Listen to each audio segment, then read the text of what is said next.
Hurrengo aurkezpena, hurrengo islaria, Ekain Paian Elakuria da.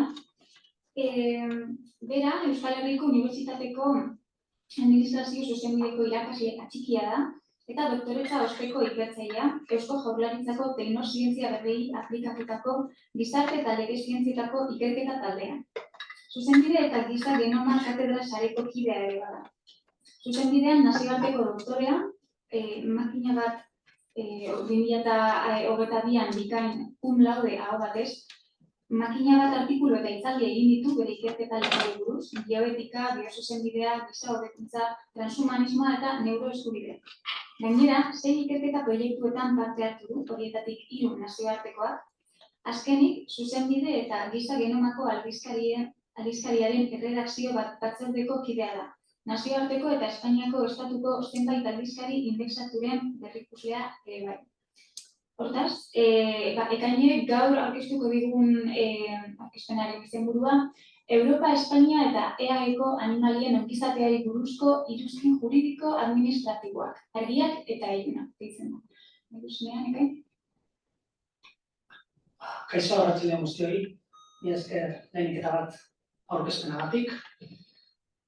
Hasteko, eskerrak eman jakina batzorde antolatzaileari, Ane, Hatz, Irene, hemen dauden guzti ez dut inor ikusi nahi, sekulako lana dauka horrelako batzorde bat antolatzea, 3 eguneko hain zuzen ere, eta pena da, ez da gaur izan dugun greba deialdia, baina lan dabe, pozarren dago hemen egoteagatik, eta ez bezala eskertuta ere, bertaratu zareten guztioi.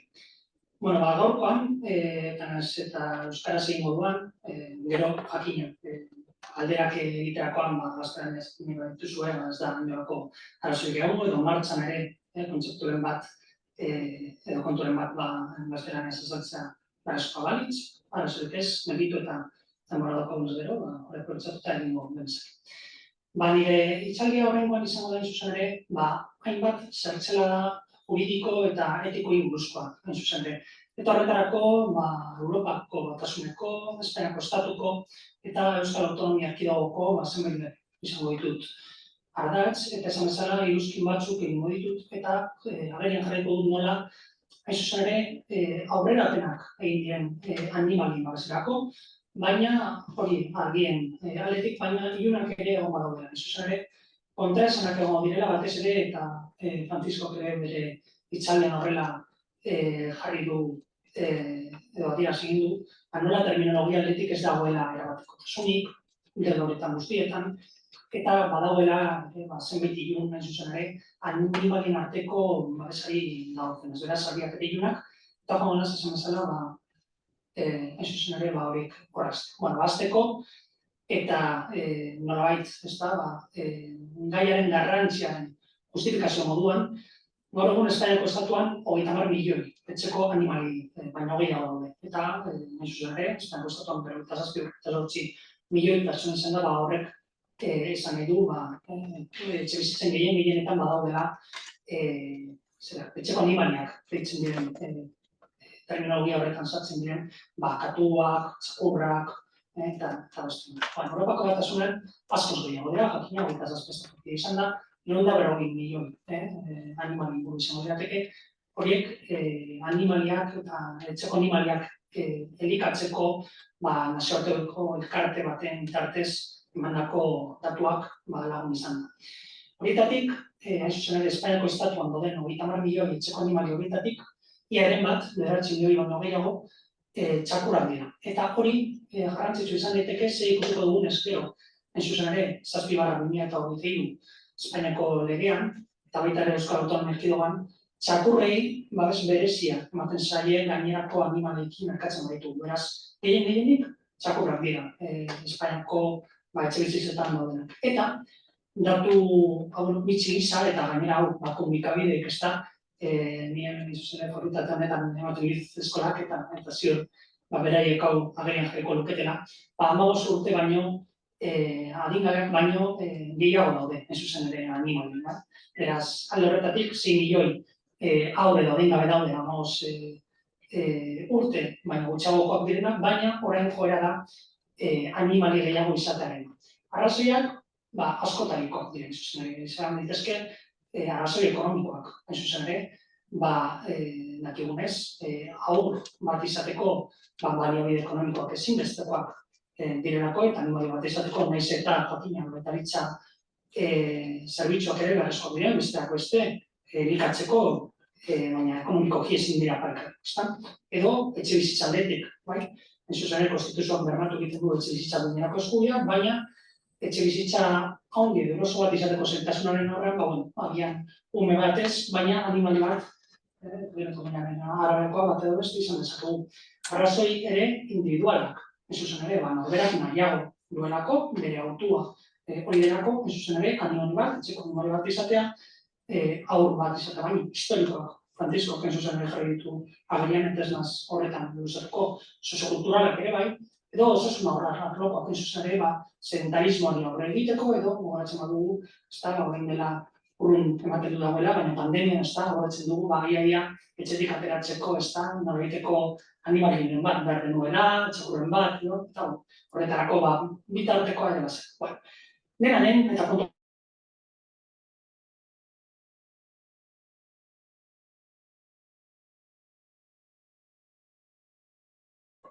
Bueno, después de este pequeño problema técnico, ya estamos de vuelta. Jarraituko dut, hain zuzen ere esaten nuen, arrazoi guztiak alde batera utzita, animaliak gaur egun familiako kide bat bezala direla, ez da beste familiako kide bat bezala. Beraz, alde horretatik herritarren kontzientziazio eta gizarte sentikortasunaren eskutik ere, animaliei babes gehiago eta prebentzio eta horren kontrako tratu txarrak saihesteko hainbat lege ekimen daudela, hain zuzen ere Europako, Espainiako eta autonomiako desberdinen artean. Alde horretatik, Europako Batasuneko joan den urteko Eurobarometroaren arabera, Europaren euneko 84ak uste du baserriko animalien ongizateak orain baino hobeto egon beharko lukeela babestuta, zuzen ere, abeltzaintzako eta ustiapenerako animaliei dagokionez. Horrez gain, eta portzentai antzeko batean, euneko 83 batean animaliak garraiatzeko denbora mugatu beharko litzatekeela ere. Hain zuzen ere, Europara etortzen direnean, edo Europatik ateratzen direnean animalia horiek garraiatzeko denbora, eta balintzak finean hobeto beharko litzateke.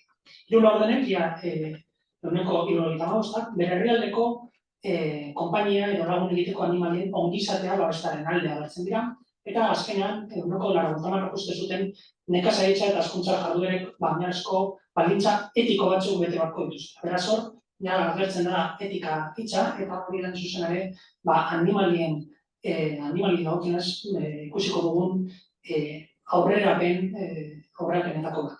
Horrela Espainiako estatuan badaude egon dira lege zibilak, batez ere 2021ko lege bati egingo diote erreferentzia, zeinaren bitartez kode zibila eraldatu zen, hain zuzen ere, eta ziur asko jakingo duzuenez, animaliak sentikorrak direla agerian jartzeko, izaki bizidun sentikorrak gisa, eta ez gauza edo objektu gisa, hori zuzenaren ikuspegitik sekulako garantzia dauka.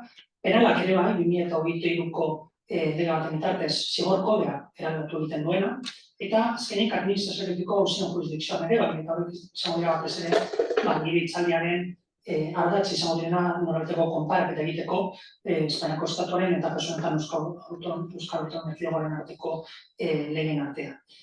Eta azkenik, ebazpen garrantzitsuak ere egon dira, ebazpenak zuzen ere, epaiak, autoak edo providentziak izan daitezke, eta batez ere Europako Batasuna mailan egon da aurten, 2024ko otsailean, oso garrantzitsua den giza eskubideen Europako auzitegiaren epai bat. Eta jarraian ikusiko dugu zer buruzkoa. Beraz, paradigma aldaketa Europan, ezta? Dakigunez, Espainiako Estatua Europako Batasunaren kide denaretik, eta horrela, bermatzen du Konstituzioaren 10.2 artikuluak, behartuta dago Europako Batasuna mailan sinatu eta hitzartzen diren tratatuak barne ordenamendu juridikoan aplikatzeko behin Estatuko Leizkera Ofizialean argitaratzen diren. Beraz, Espainian dauden lege ekimen hori guztiak batez ere Europatik dator. Europako Batasun izango litzateke animalien ongizateari buruzari garenean aitzindari. Hain zuzen ere, lehenengo aipua, animalien ongizateari buruzko lehenengo aipua, 70. hamarkadan tokatzen du. Hain zuzen ere, 1974. urtean, eta bere lehenengo zuzentaraua izan zen 1998an zuzentaraua, zuzen ere, transposizio prozesu baten ondorioz Espainiako estatuan ere aplikagarri izan zena, 2000 urtetik aurrera batez ere, abeltzaintza ustiapenenako animalien ongizatea hobetzeko. Dena den, interes orokorreko helburua bihurtu da animalien ongizatea, eta hori, zuzen ere, bermatu egiten du Europar Batasuneko funtzionamenduari buruzko tratatuak 13. artikuluan, edo Lisboako hitzarmena. Hori 2007 urtean sinatutakoa da, 2009 urtean da aplikagarri Espainiako estatuan. Eta hor, artikulu horrek esaten du, guri dagokigunez, Europako Batasunak guztiz kontuan hartuko dituztela animalien ongizatearen aldoko eskakizunak izaki sentiberak diren aldetik. Beraz, izaki sentiberei buruzko lehenengo aipapena, zuzen ere, Europako Batasunak egin zuen lege testu horren bitartez, eta bete beharreko edo lotesla den testu horren bitartez. Eta, azkenengo urratsa izan da, lehen esan bezala, giza eskubideen Europako auzitegia. Bueno, esaten nuenez, hain zuzen ere, paradigma aldaketa Europako Batasunean, eta batez ere hori etorri da giza eskubideen Europako auzitegiaren 2024ko otsailaren epai horren bitartez. Bueno, hor izan zen, hain zuzen ere, animaliak babesteko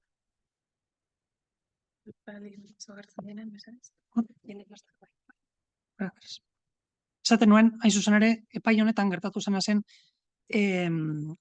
Belgikan gertatu zen kontua, eta rito erlijiosoak egiten zituzten sinesmen erlijioso desberdinak zeuden hor, edo daude hor, hain zuzen ere, musulmanak ez da entzuten? Oin, entzuten da? Oin bai? Bai? Bai, ez esaten du. Hori erabiletan ez da. Bai, estela gaztelania, zingo dut, eh? Me cambio al castellano, si no me es igual, ¿eh? Ok, sea más. No estaba en marcha. Bueno, en ese caso... ¿Me cambio al castellano? Esperen a la web. Ha vuelto Sí, ahora vuelve Irene y comprueba a ver si con el micrófono. Ahora sí. Vale, orain entzuten da? Bai, ja bueltatu Bai. da horra. Bai. Vale, perfecto. Bai. Vale, esaten nuen hain zuzen ere, hau Belgikako federazioan gertatutako kasu bat dela, hain zuzen ere, eta hor, sinesmen erlijioso desberdinak dauzela, batez ere, musulman eta judutar sinesmen erlijiosoi dagokienez. Eta ustez, animaliak kontsumitzeko moduz konkretu bat daukate. Eta hor, beharrezkoa dute, halal errituaren bitartez, honor errituaren bitartez, animali horiek kontsumitza. Baina, kontua da, Belgikako federazio horretan, Flandes eta Valoniako eskualdeetan bi dekretu sartu zirela indarrean 2017 eta 2018 urteetan. Eta horiek esaten zutenez, beharrezkoa zuten, hain zuzen ere, animaliak hil aurretik horiek konorte gabetza. Edo, errito erlijiosoetan, edo hiltzeko horiek hil, baino lehen beharrezkoa zutela horiek konorte gabetze itzulgarriaren bitartez hiltza. Beraz, hau batez, hau heldu zen, hain zuzen ere, giza eskubideen Europako auzitegira, eta epaitegiak arakatu behar izan zuena zen, ea giza eskubideen Europako hitzarmenaren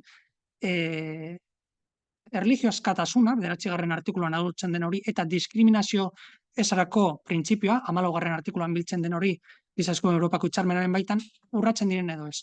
Sinesmen erlijioso hauek, ordezkatzen zutestenak, esaten zuten hain zuzen ere, euren erlijio askatasuna urratu egiten zela, ezin bazuten animaliek euren errituen arabera kontsumitu.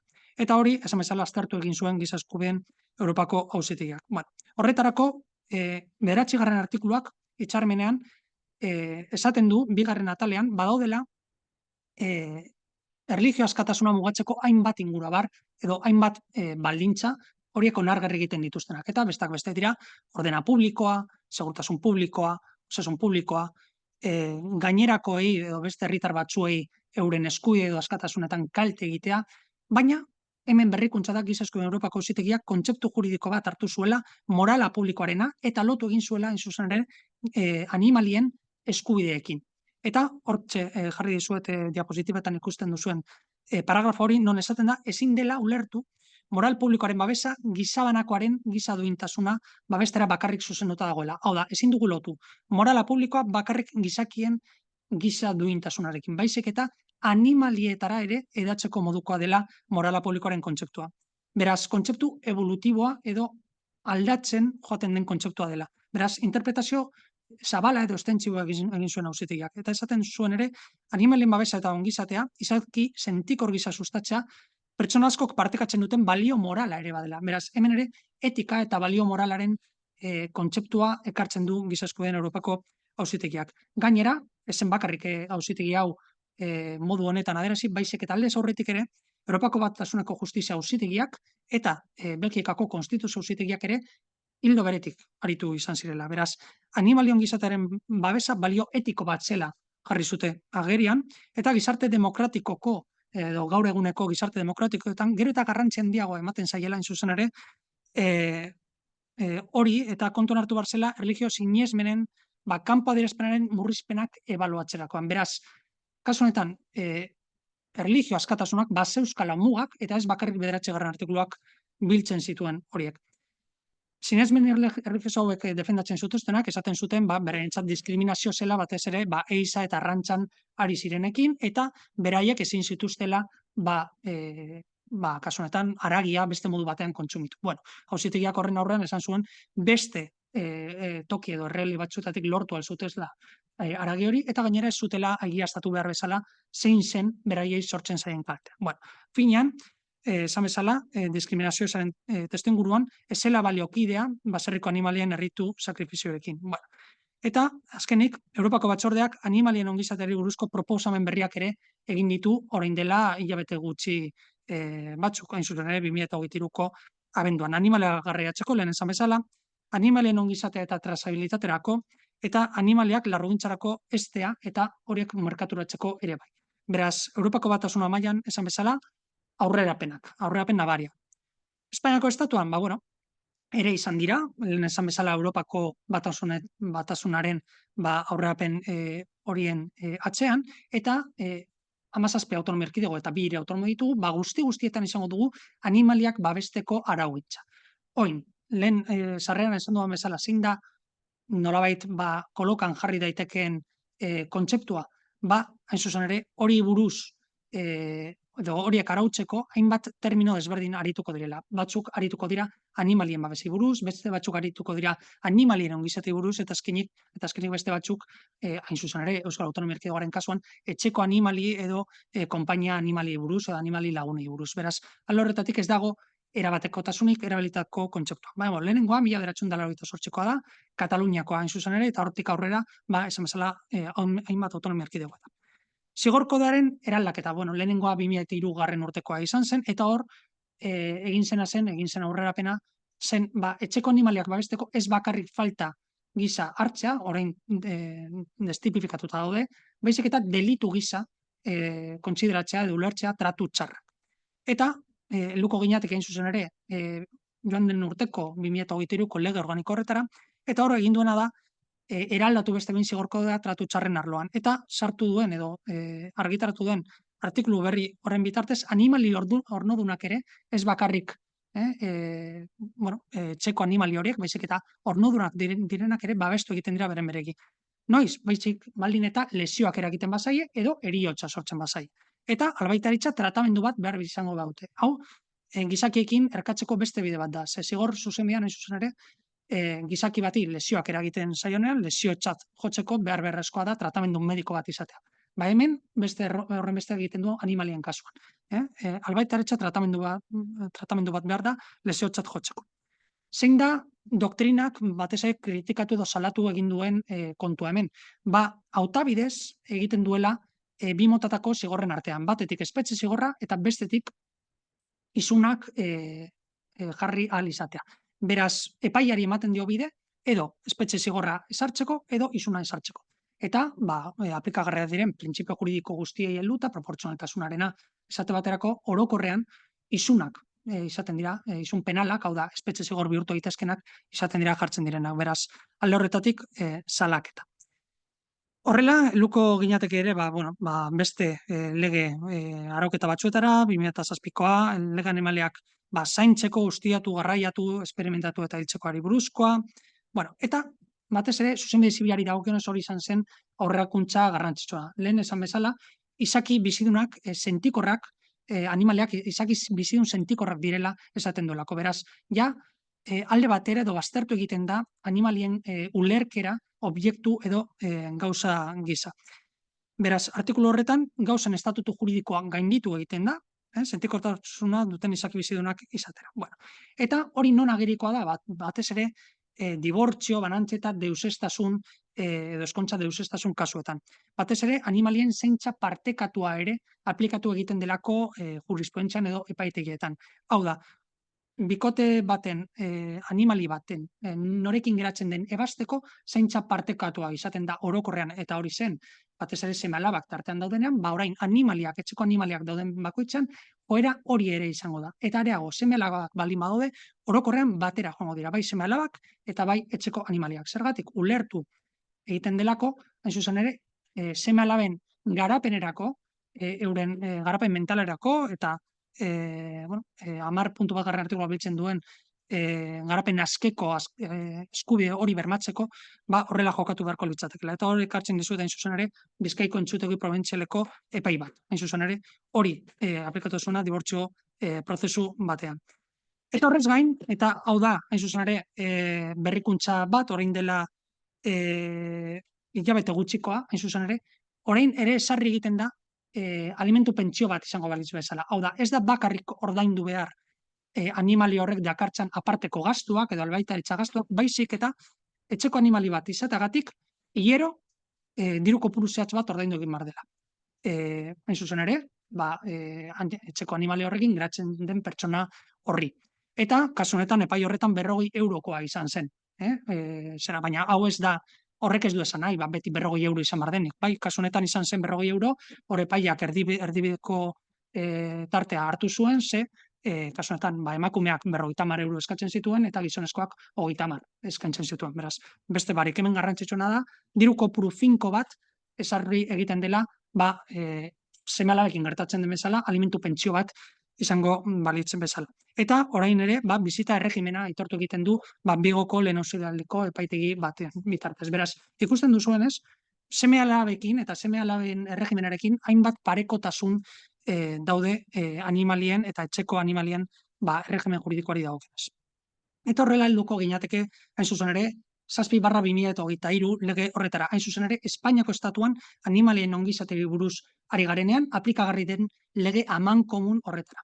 Hau, indarrean dago, hain zuzen ere, 2023ko iraiatik, hau da, 6 hilabete pasatu ondoren, ja, indarrean daukagu, hau, beraz, oinarrizko araugintza izango litzateke. Zer esan nahi du horrek?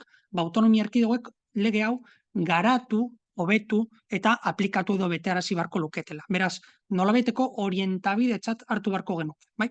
Beraz, helburua kasu honetan, lehen aipatutako jomuga hori helduta ere, animalien abandonua edo abandonuari aurre egin nahi dio, kalteak, tratu txarrak, sufrimendua, eta heriotza krudelak ere saihestu egin nahi ditu, eta bestetik, eta oso garrantzitsua da alde hau ere, herri administrazioen edo administrazio publikoen koordinazioa lortu nahi du. Hain zuzen ere, nahi duena da, funts ekonomikoen bitartez, adibidez, animali bat abandonatzen denean, hor egotea administrazioa, animali hori biltzeko, albaitaritza tratamendu bat emateko, horrek esan nahi du bete beharrekoa denik, ez.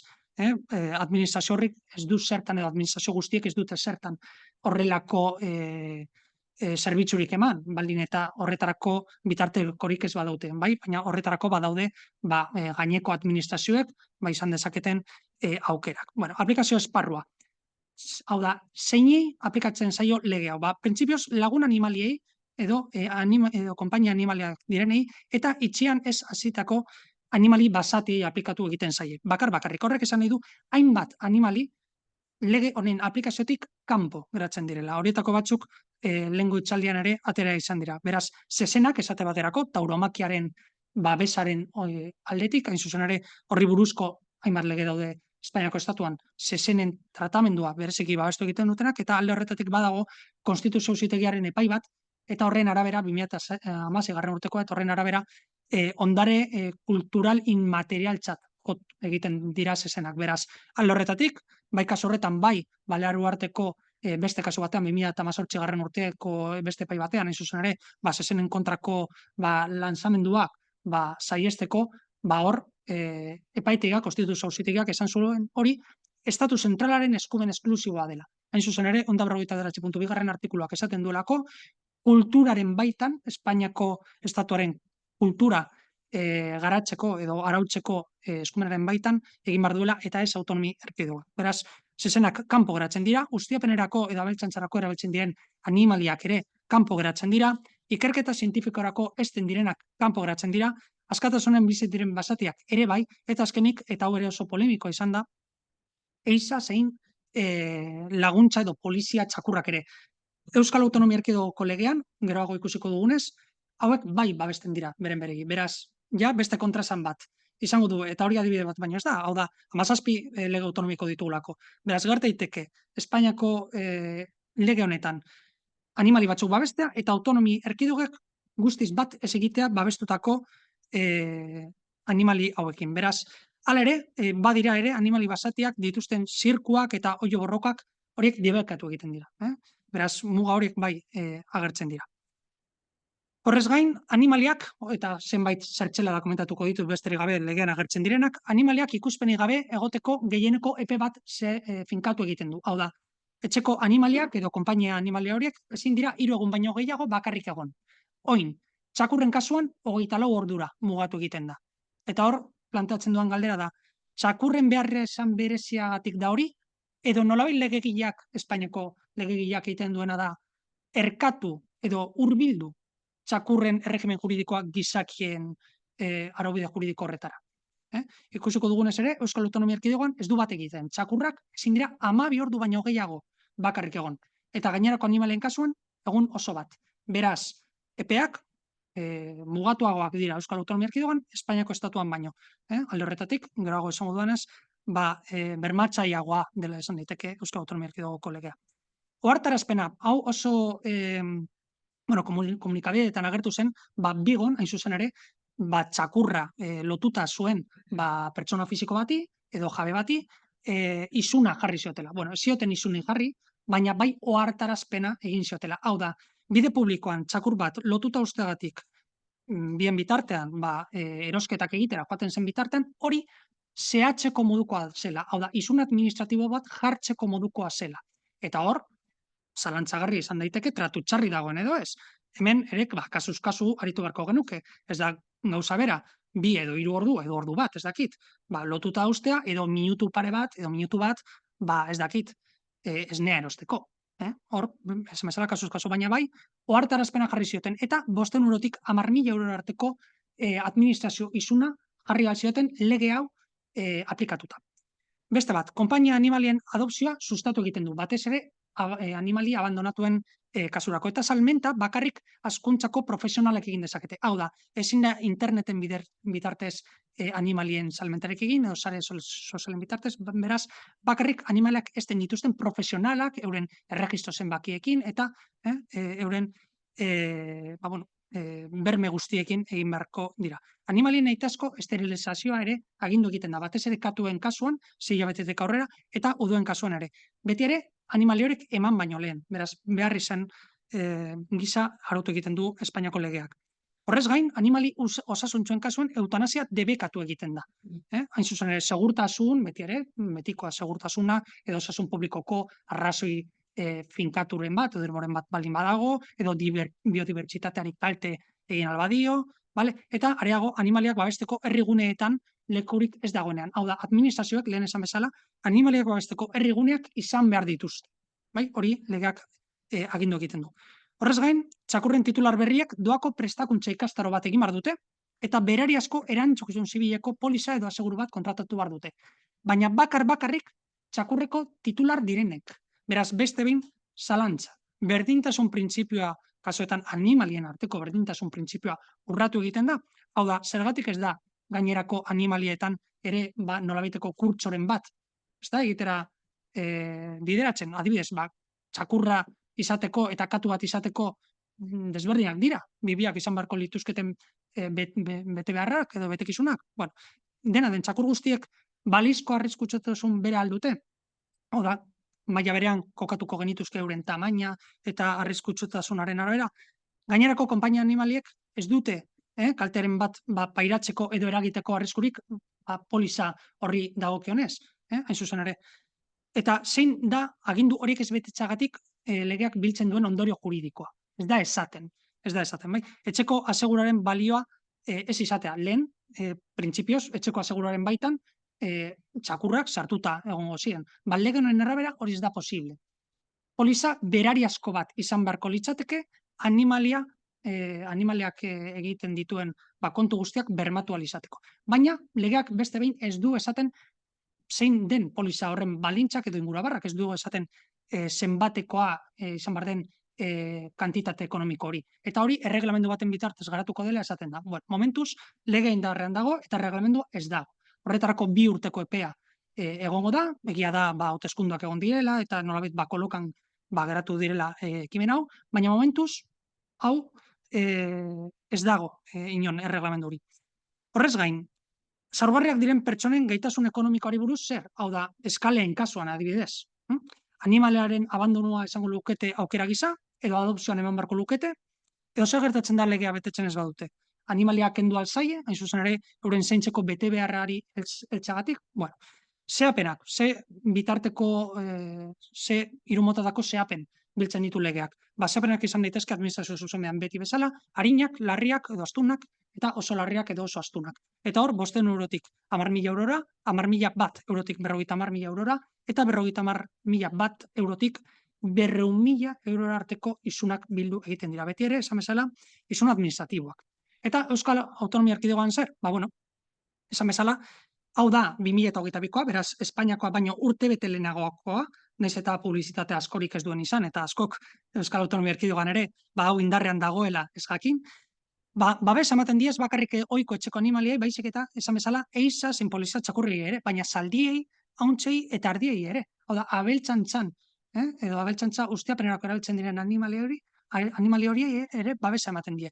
Ezin dira animaliak 24 ordu baina gehiagoko ikuspenik gabe utzi. Txakurren kasuan, 12 ordu.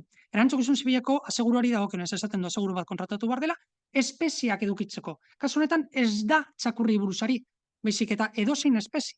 Beraz hor, zabalagoa eta koherenteagoa da Euskal Autonomia Erkidegoko legea. Beraz, txakurrez ezik beste hainbat animaliare. Oin, ez da zehazten horren kopurua hemen ere egon beharko litzateke hau garatzen duen dekretu bat, dekretu autonomiko bat, eta hori ez dago. Eta hau bada salagarria, ze 2024 urtean gaude, eta lege hau dago indarrean hain zuzen ere 2022 uztailaren batetik. Zehapenak, murritzagoak dira, Espainiako estatuarekin konparatu egiten baditugu, eta ikusten duzunez, 1.000 euro artekoak dira. Beraz, Espainiako estatuan bikoitza izango litzateke arauste oso larri baten kasuan, ezar daitekeen izuna. Eta ja bukatzeko, zenbait gogoeta honi buruz. Animalien ulerkera utilitarista batetik, hau da, jarduera ekonomiko gisa pasatu gara, hain zuzen ere, duintasun kontzeptu ekartzea, etika eta moral publikoa lehen aipatu du Giza Eskubideen Europako auzitegiaren epai hori. Beraz, Europako Batasunak animalien eskubideak bereziki goretsi edo balioan jarri dituela esan dezakegu. Eta alde horretatik, planteatzeko modukoa izan daiteke batez ere Giza Eskubideen Europako hitzarmenaren, markatu Giza Eskubideen Europako auzitegiaren epai horri helduta, kode zibila eta zigor kodea aldatzez gain, ea Espainiako konstituzioan ere, hau barneratzeko modurik egongo litzateken ere. Behintzat, printzipio juridiko gisa, edo politika ekonomiko eta sozialeko printzipio gisa, hau da, etxebizitza duinerako eskubidea dagoen moduan, osasunarako eskubidea dagoen moduan, hau da, animalien babesa, ze duintasunari buruzari bagara, konstituzioak bakarrik ari da giza duintasunari buruz, ez espezie edo animalien duintasunari buruz. Eta alde horretatik Alemaniak egin zuen, hain zuzen ere, Alemaniako konstituzioan eta Suitzakoan ere, badaude, hain zuzen ere, animalien eskubideak bermatuta. Zigor zuzenbideren aldetik, lehen esan dut, ematen den aukera hori, hain zuzen ere, espetxe zigorra edo isun penala, jartzarena, hor nolabaiteko zigorgabetasunaren zantzua ekar dezake. Hau da, nolabait epaiak orokorrean izuna jartzari ekingo dio, proportzionaltasunagatik, eta hau nolabait animalian kontrako tratu txarrak ematea nolabait doakoa irten daitekeen susmoa eman dezake, ezta? Etxeko animalien zaintza partekategoari dagokionez, lehen esan bezala, seme alaben tratamenduarekin erkatu egiten da. Eta alde horretatik, Galdera, nortasun juridikoa aitortu beharko litzaieke hain zuzen ere animali gizakiak ez diren pertsonak kategoria bat sortuta, adibidez, gaur adimen artifizialarekin, ez da, goaz bolo-bolo, eta alde horretatik egon zen planteamendu bat ere, hain zuzen ere, pertsonalitate elektronikoa ematearena. Bakasu honetan, animalientzat, zergatik ez. Eta hor daukagu, Murtzako itsaso txikiaren kasua. Honi, aitortu egin zioten hain zuzen ere, nortasun juridikoa, hain zuzen ere 2022ko lege baten bitartez. Espainiako legeari dagokionez, 2023koan ez du berdintasun printzipio aplikatzen animalien artean, ikusi dugu nola tratamendu desberdina dagoen, eta nolabeteko mailakatzea antzeman daitezke, ezta? Adituen ustez, gero kontzeptuak nolabait abstraktuak edo zehazgabeak dira. Zer da lagun egiteko animaliak, bat egiten du etxeko animalien kategoria horrekin, bueno, esaten da zerrenda positibo bat egongo dela, baina hori 2 edo 5 urteren buruan egongo dela. Beraz, alde horretatik denbora larregi izan daiteke, nor geratzen da segurtasun juridikoa, ezta, edo legezkotasun printzipioak, ezta? Bueno, alde horretatik beraz, ez dago hori garatzen eta argitzen duten erreglamendurik. Eta ja honekin bukatzeko, Estatu zentralaren eta autonomia erkidegoen arteko ikamikak egon daitezke, hain zuzen ere eskumen gatazkak, eta alde horretatik bai Extremadurak eta bai Euskal Autonomia Erkidegoak 2023 urtean iragarri zuten, hain zuzen ere, konstituzio aurkakotasun errekurtsoak jarriko zituztela. Azkenean bere horretan geratu dira eta ez dira plantatuko, hain zuzen ere, estatuak uko egin diolako konpainia animalen erregistroak kudeatzeari. Hori autonomia erkidegoek egingo ditu, beraz, lege autonomikoak izango lukete lehentasuna. Hala ere, ez ezagunak dira, zeintzuk diren estatuak egindako zuzenketak, ze esan bezala ez dago erreglamendurik eta legea garatzen duen ezer. Eta estatuko legearen 76.3 artikuluari helduta ere, hori irakurrita ulertu dezakegu autonomia erkidegoek badauketalea erreglamendu zepen baten bitartez, zehaztapenak edo mailaketxak egiteko aukera araustei eta zehapen kuadrari dagokionez. Dena den, zehapen bikoitzak, ez da? Gerta daitezke, estatuko legeen eta Euskal Autonomia Erkidegoaren lege edo zeapenen artean, baita beste autonomia erkidegoen artean ere. Beraz, nahitaezkoa izango litzateke finean Estatu zentraleko eta autonomia erkidegoetako legeen arteko harmonizazioa. Hau da, bikoiztasunak ekiditzeko, naiz eta lege autonomikoak aplikagarri izan, ez da? Eta alde horretatik, lehen esan bezala, Euskal Autonomia Erkidegoako legea erkatzen badugu Estatu zentralaren lege horrekin, bermatzaileagoa eta onuragarriagoa dela esan genezake, eta alde horretatik, Espainiakoa oroigarri eta orientabide gisa har dezakegu. Eta azkenik, herritarrei eta jabei ezarritako betebeharrez gain oso garrantzitsua da herri administrazio eta administrazio publikoei sartzen zaien zaintza hobetzeko aukera hori. Beraz, alde horretatik ez bakarrik pertsona fisikoek, ez bakarrik pertsona juridikoek, baizik eta administrazioek esan bezala etika, duintasuna eta moralaren aldetik ere animaliak erdiguna hartzeko. Besterik gabe, mila esker.